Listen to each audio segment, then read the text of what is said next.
Do you ever catch yourself buying something completely ridiculous and halfway through just think, what am I even doing? Well, for me, that moment was when I realized I'd spent my Friday morning refreshing a website for the release of a pastel colored vinyl creature called a Labubu. And I laughed at myself, but also I didn't stop myself, because the truth is, there actually is something quite comforting about it. And you know that feeling when you open a package and it smells just ever so slightly of plastic, and suddenly you're 8 years old again and it's Christmas Day morning? That feeling. And lately, I've noticed that a lot of us are chasing that. It's not just me and my tiny army of toys, see above, but entire grown humans. I'm talking people with jobs, with pensions, and allegedly a grip on life, spending very real adult money on the things we begged our parents for. I'm talking plushies, Lego sets, Tamagotchis, Pokemon cards. And we're not just collecting toys, I think we're collecting comfort. But it is arguable that we're also collecting mild debt.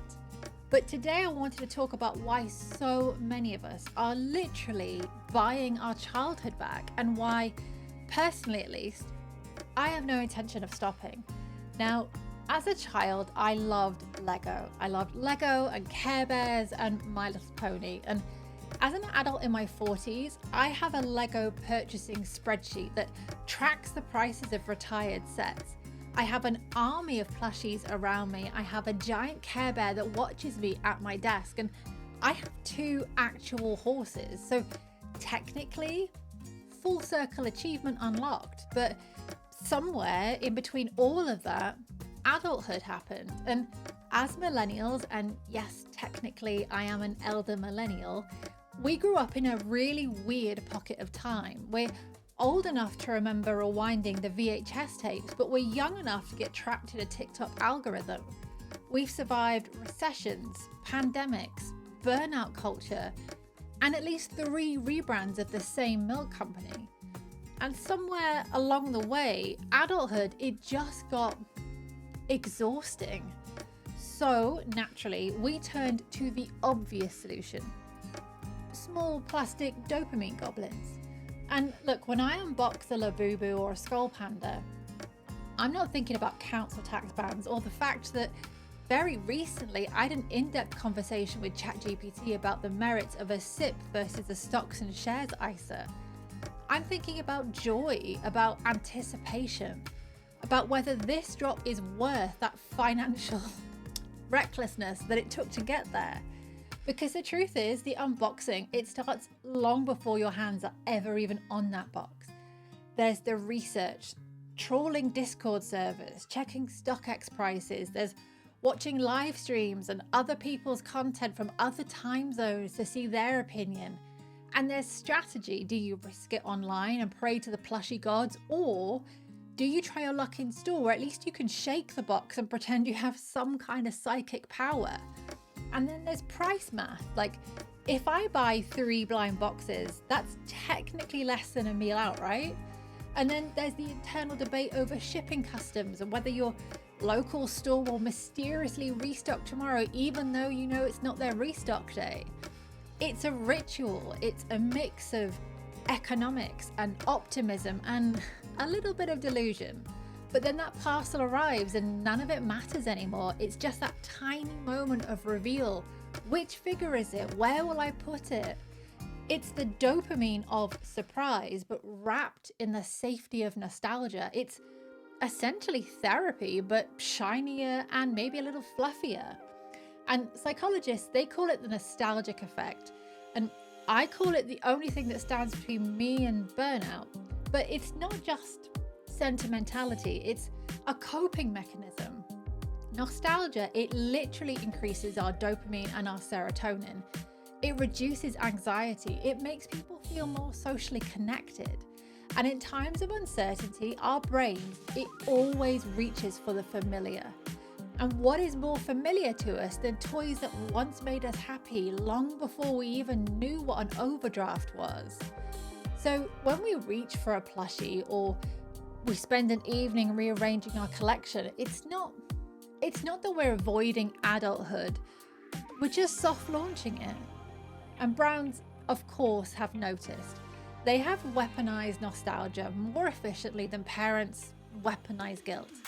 Every month there is a new reboot, a retro reissue, a limited collector's edition that's designed to whisper, do you remember this? You love this one. Please come love it again, just for $24.99 plus shipping. And we do, because even when the packaging is modern and the price tag is mildly insulting, the emotion behind that purchase is really genuine. And I don't think it's about pretending to be a kid again. It's about keeping a small piece of that person who still believes in surprises. And for me, that's what makes collecting different from just buying. Buying is transactional, collecting is delusional, but in a really endearing way. And each figure or plushie, it becomes a breadcrumb, a trail of joy. It's a museum exhibit entitled "What Kept Me Functioning This Quarter?" And for millennials, that really matters, because we were told to optimize, to side hustle, to detox, to manifest, and also sleep 8 hours, have a skincare routine, fix the economy and climate change.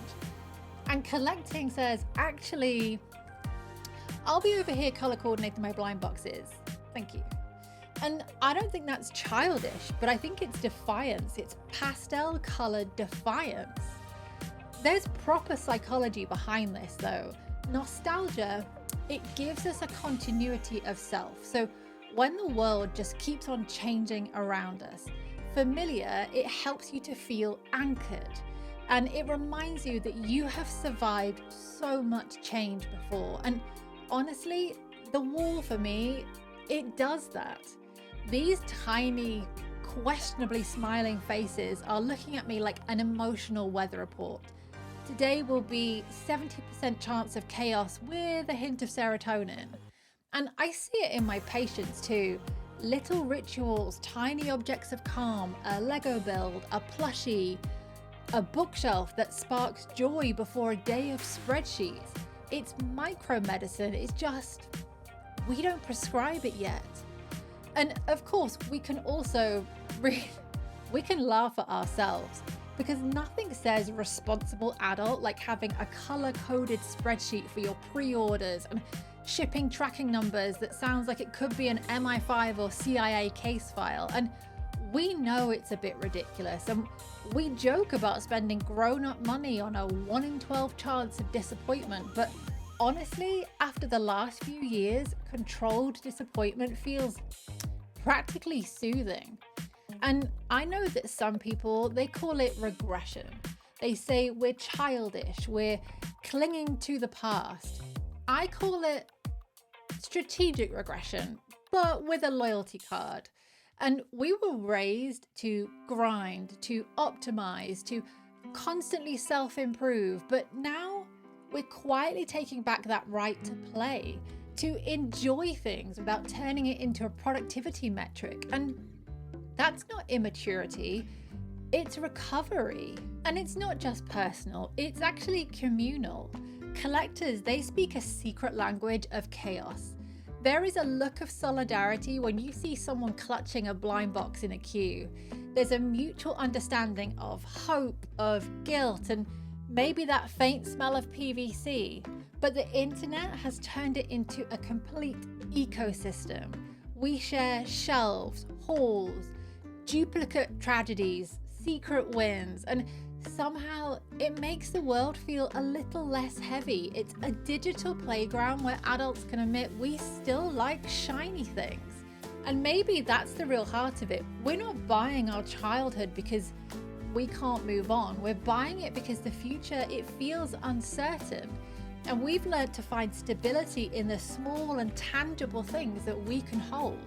And we were told that happiness, that it should come from milestones, right? From buying houses, from promotions, from 5-year plans. But now we're learning that it actually can come from a pink furry monster with a questionable smile and pointy ears.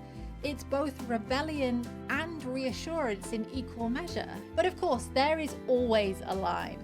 When collecting tips into compulsive buying, it stops being comfort and starts being a coping strategy with a receipt. But even that's okay to talk about, because the trick is staying conscious. It's buying what you love, not what the algorithm says you should. And remembering that your shelves, they don't need to be full to be meaningful. So yes, we are buying our childhood back, but not because we can't grow up, but because we can finally afford to pause. We spent our 20s sprinting towards success, but now we're asking what that success even means. Maybe it's not that house, maybe it's not that promotion, maybe it's 10 minutes of pure, genuine joy after a long day that happens to be captured in a tiny vinyl smile. And when I look at my Lego shelves or at my wall, I don't see toys. I see the timeline of recovery, of my humor, of my stubborn refusal to let adulthood be entirely beige. And every unboxing is a reminder that my curiosity has survived everything that life throws at it. And honestly, that feels like something worth buying.